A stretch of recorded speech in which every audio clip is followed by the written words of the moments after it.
Hello बच्चों, welcome back in our channel study with S Verma. आज हम पढ़ेंगे क्लास 9th का chapter 9 that is force and laws of motion. तो आज की वीडियो शुरू करने से पहले अगर चैनल को सब्सक्राइब नहीं किया है तो सब्सक्राइब कर लीजिए, साथ ही बेल आइकन को भी दबाइए ताकि हमारे आने वाली वीडियोस के साथ आप अपडेट रह सकें। वीडियो पसंद आए तो लाइक करना ना भूलें। Let's move on to the video. तो बच्चों, हमने कुछ की टर्म्स को पहले ही डिस्कस कर लिया है, जैसे कि वेलोसिटी, एक्सेलरेशन, डिस्प्लेसमेंट। तो अब हम उस स्टेज पर पहुंच चुके हैं जहां हम इन की टर्म्स को अच्छे से पहचानते हैं, इनका आपसी रिलेशन क्या होता है ये भी हमने अच्छे से देख लिया है। अगर आपने पिछली वीडियोस को नहीं देखा है इस चीज़ को जानने के लिए, तो उसका लिंक आपको डिस्क्रिप्शन बॉक्स में मिल जाएगा या फिर आई बटन से आप उस वीडियो को देख सकते हैं। तो इस चैप्टर की स्टार्टिंग के लिए हमें फर्स्ट ऑफ ऑल ये जानना होगा what is force. It means force क्या होता है। अ पुश और pull on a body is called force. जब किसी ऑब्जेक्ट या किसी बॉडी पर पुश एंड पुल दो फिजिकल एक्टिविटीज अप्लाई की जाती हैं, that is called force. Now characteristics of force. Force has both magnitude and direction making it a vector quantity. It means force के पास मैग्नीट्यूड और direction दोनों ही चीज़ें होती हैं, इसीलिए हम इसे वेक्टर क्वांटिटी कहते हैं। और वेक्टर क्वांटिटी क्या होती है ये हमने पहले की वीडियोज़ में डिस्कस कर लिया है। It is measured in the SI unit of Newton. Yes, अगर हमें फोर्स को मेज़र करना होगा तो उसके लिए हमारे पास एक SI यूनिट गिवन है, that is Newton. It is represented by symbol F। Now effects of force. It means जब किसी ऑब्जेक्ट पर फोर्स अप्लाई किया जाएगा तो उस ऑब्जेक्ट पर क्या इफेक्ट उसका पड़ेगा। It can change the speed of body. It means उस ऑब्जेक्ट की या बॉडी की स्पीड में चेंज आ जाएगा। It can change the direction of force and laws of motion of a body. It means force apply करने से किसी भी ऑब्जेक्ट की डायरेक्शन चेंज हो जाएगी और साथ ही उसका मोशन भी चेंज हो जाएगा। It can change the shape of a body. हो सकता है फोर्स अप्लाई करने से ऑब्जेक्ट या फिर बॉडी की शेप भी चेंज हो जाए। Now force are of two types. First one is balanced force. So what is balanced force? If the resultant of applied forces is equal to 0, it is called balanced force. It means जब किसी object पर या किसी body पर equal amount में force apply किया जाता है तो उसे बैलेंस्ड फोर्स कहा जाता है। एग्जाम्पल के लिए हम देख सकते हैं, in the tug of war game when the force applied by both teams is equal in magnitude, then the rope does not move in either side. This is due to the balanced force in which resultant of applied force comes out to be 0. It means जब हम tug of war game खेलते हैं, जिसे हम normal language में रस्सा कसी भी कह देते हैं, तो इसके अंदर दोनों ही टीम्स रस्सी को अपनी तरफ खींचने की कोशिश करती हैं, लेकिन जिस पोजीशन के अंदर रस्सी अपनी पोजीशन में मूव नहीं कर पाती, इट मीन्स वो किसी भी डायरेक्शन में चेंज नहीं ले पाती है, तो वो ऐसा इसीलिए होता है क्योंकि वहाँ पर बैलेंस्ड फोर्स अप्लाई किया जाता है। इट मीन्स रिजल्टेंट फोर्स जो है वहाँ पर 0 हो जाता है। Now characteristics of balanced force. First one is it does not cause any change of state of object. It means example के तौर पर आप वही लीजिए टग ऑफ वॉर गेम जिसके अंदर दोनों ही टीम्स बैलेंस्ड फोर्स अप्लाई कर रही हैं। It means there were no change of state of object. Second, it is equal in magnitude and opposite in direction. जी हाँ, यहाँ पर बैलेंस्ड फोर्स अप्लाई करने के साथ मैग्नीट्यूड इक्वल रहता है एंड डायरेक्शन जो है वो अपोजिट हो जाती है। Next, it can change the shape and size of an object. ये कैसे होगा, इसके लिए हम एक एग्जाम्पल लेके देख लेते हैं। When we press a balloon from opposite side the size and shape changed. यानी जब हम बैलून को अपोजिट साइड से उसे प्रेस करते हैं तो उस तरफ से उसका साइज और शेप धीरे धीरे चेंज होना शुरू हो जाता है। Now next type of force is unbalanced force. It is resultant of applied force are greater than 0. The force are called unbalanced force. तो बच्चों एक तरह से कहा जा सकता है कि unbalanced force जो है वो balanced force का उल्टा है। जिस तरह से balanced force में resultant force 0 था, तो unbalanced force में हमारा resultant force जो है वो greater than 0 होगा। ऐसी सिचुएशन में ही कहा जा सकता है कि यहाँ पर unbalanced force अप्लाई किया गया था। To move an object unbalanced force are applied from the opposite directions. This cause body moves in the direction of greater force. It means मान लीजिए हमने एक एग्जांपल लिया, एक बॉक्स को हमें मूव कराना है और इस बॉक्स को मूव करवाने के लिए हमारे पास दो बच्चे हैं, तो दोनों बच्चों की डायरेक्शन में से ऑब्जेक्ट जो है उस डायरेक्शन में मूव करेगा जिस डायरेक्शन से ग्रेटर फोर्स अप्लाई किया जाएगा।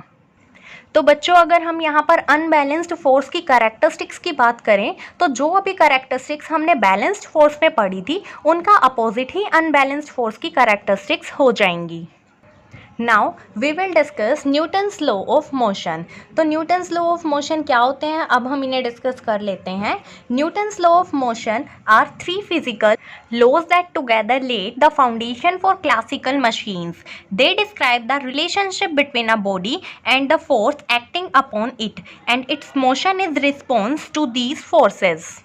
तो बच्चों अगर हमें यहाँ लॉज ऑफ मोशन को समझना है तो सबसे पहले हमें यहाँ पर एक बॉडी और उस पर अप्लाइड कुछ फोर्स की ज़रूरत होगी, तभी हम यहाँ पर तीनों लॉज को अच्छे से समझ सकते हैं। तो जो हमारा फर्स्ट लॉ है तो वो हमें क्या डिराइव करता है?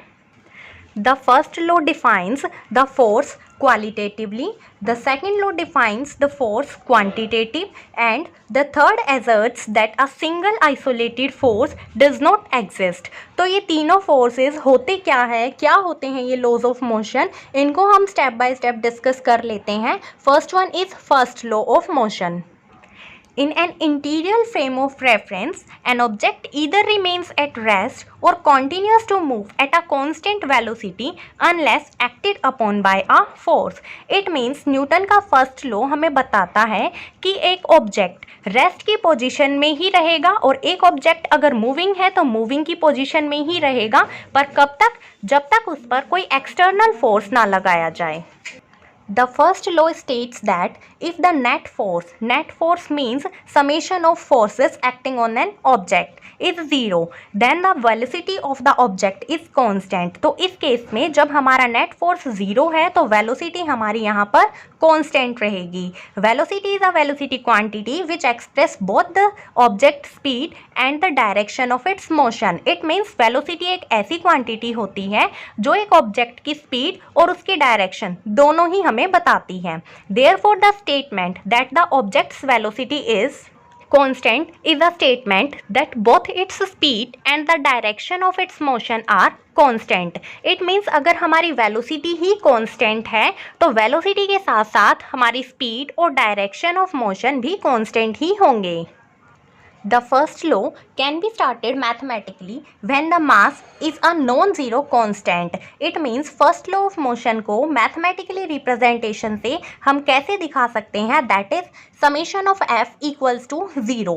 Consequently, an object that is at rest will stay at rest unless a force acts upon it. It means एक object रेस्ट की पोजीशन में तब तक रहेगा जब तक बाहर से उसके ऊपर कोई फोर्स अप्लाई नहीं किया जाएगा।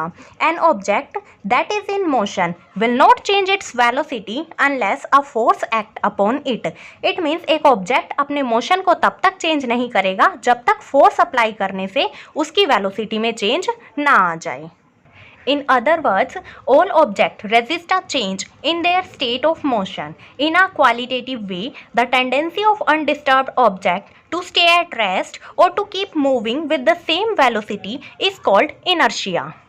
कुछ अदर वर्ड्स में अगर हम फर्स्ट लॉ ऑफ मोशन के बारे में कहना चाहें तो कह सकते हैं कि हर एक ऑब्जेक्ट के पास कुछ ऐसी टेंडेंसीज होती हैं जिससे एक ऑब्जेक्ट अपने स्टेट ऑफ मोशन को चेंज कर सकता है, और यही स्टेट ऑफ मोशन के अंदर कि एक ऑब्जेक्ट कितने समय के लिए रेस्ट पर रह रहा है और कब अपने मोशन को चेंज कर रहा है विद सेम वेलोसिटी के साथ, तो ये सिचुएशन अब हमारी बन जाती है इनर्शिया।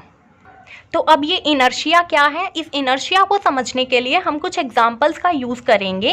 तो start with certain experiences that we come across while travelling in a motor car can be explained on the basis of the law of inertia. We tend to remain at rest with respect to the seat until the driver applies a braking force to stop the motor car. It means जब तक driver break ना लगा दे तब तक हम उस object के साथ, इट मीन्स सीट के साथ रेस्ट की पोजीशन में ही रहते हैं।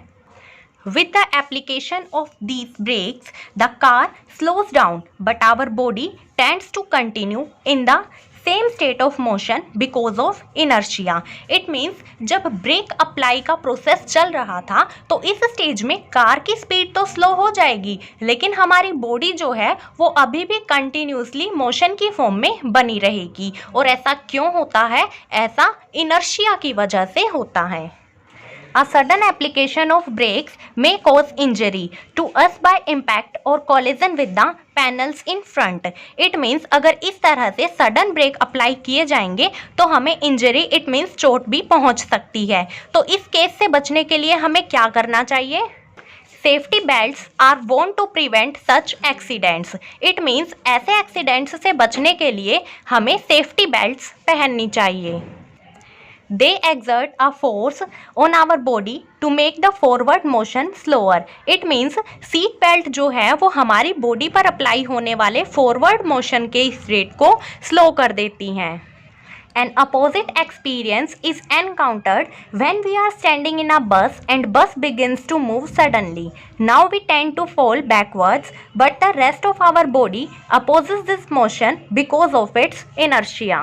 इट मीन्स अगर हम बस में कहीं खड़े होकर जाते हैं तो हमें ब्रेक अप्लाई होने के बाद बैकवर्ड फोर्स फील होता है। ऐसा इसलिए होता है क्योंकि हमारे फिट जो है वो बस के कांटेक्ट में थे, बट हमारी बॉडी जो है, रेस्ट बॉडी जो है, वो अभी भी मोशन की फॉर्म में ही होती है। ऐसा इसीलिए होता है क्योंकि यहाँ पर इनर्शिया अप्लाई हुआ है। तो इसीलिए बच्चों न्यूटन के फर्स्ट लॉ ऑफ मोशन को लॉ ऑफ इनर्शिया भी कहा जाता है।